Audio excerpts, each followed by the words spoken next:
imagine if you were married to Deborah, who went to war?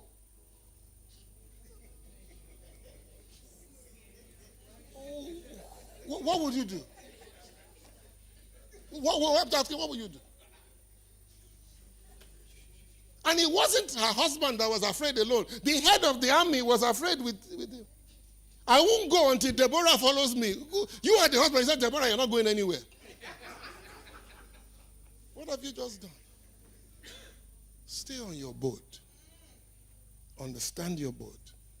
The point I'm trying to make this morning, and I think I'm just going to stop, is that if you don't understand the ship you are on, you can't steward it. And so your greatest prayer is, God, give me understanding. It's something Kunle says ever so often. And I know he so says it in a joking manner. But for me, it's one of the most powerful things. He says, sit down and have a meeting with yourself.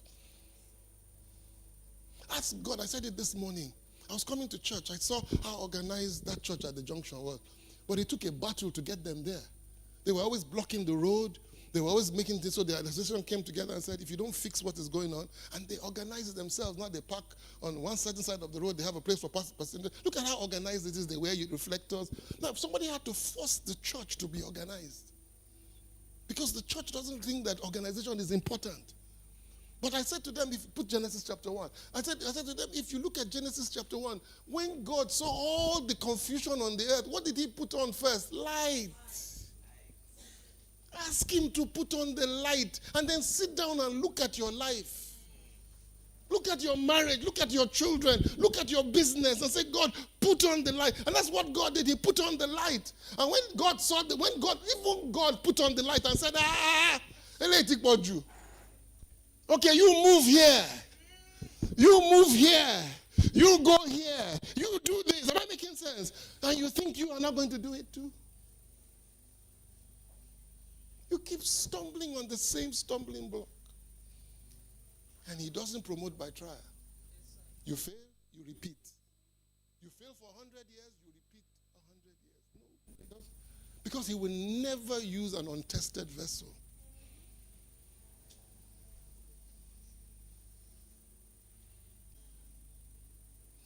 And the Bible says there's also a place afterwards where you can look at yourself in the mirror and forget what you looked at.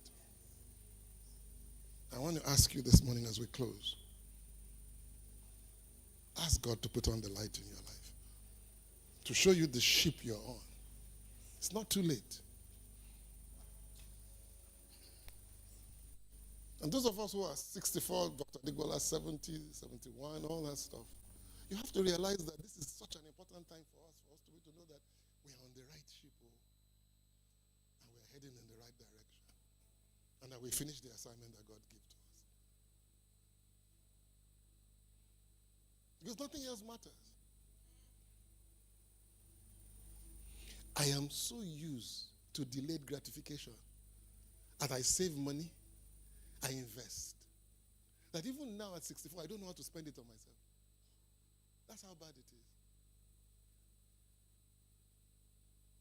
And it comes to a time where God's going to say, wait a minute, what did I prepare you for? What were you doing all this for? My kids are okay. I'm not having any more. I'm not even adopted. No pampers.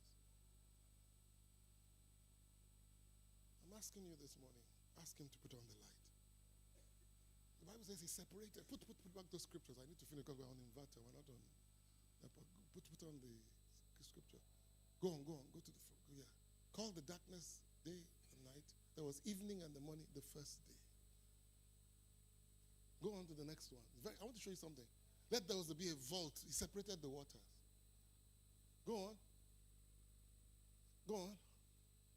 Call the vault. Go on. Just go on. So let the water be above. Let it be below. This one below. Go on. Just keep going.